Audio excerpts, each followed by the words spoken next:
Elsewhere in the Miami Valley, local leaders and law enforcement officers are weighing in on a bill that will make swatting its own offense in Ohio. And the Miami Valley is no stranger to these types of calls, with several local high schools being targets of the crime. 2 News reporter Riley Phillips is digging deeper into why local leaders are supporting the bill. The bill would establish swatting as its own offense with a felony charge possible. I spoke with some of the people who are working on swatting cases here in the Miami Valley. They believe this is a step in the right direction to combating this growing problem.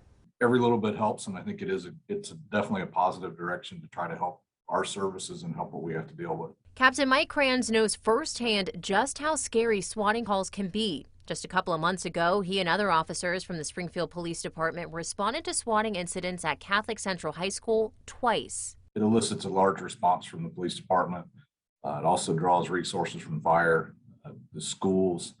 It interrupts the school day. There's all kinds of aspects to these events, and they're not necessarily there's no way around them. We have to respond like this. Swatting is when someone knowingly reports a false emergency, which prompts a large police response. Currently, suspects in these swatting incidents can be charged with inducing panic. The Clark County Prosecutor's Office is handling the case against the juvenile arrested in connection to one of the swatting calls at Catholic Central. They say making swatting its own offense will create another way to hold people accountable. My understanding is with swatting, you don't have to go through the additional layers of an inducing panic charge.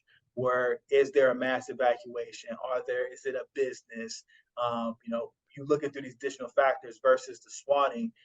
If you just do it or make the call, then it's a little bit easier to target as far as having to prosecute it. While the bill makes its way through the Ohio legislature, local law enforcement officers are hopeful it will make some people think twice before making these prank calls. Having the statute in place and having the criminal side of it, having the charge actually elevated certainly helps our stance some.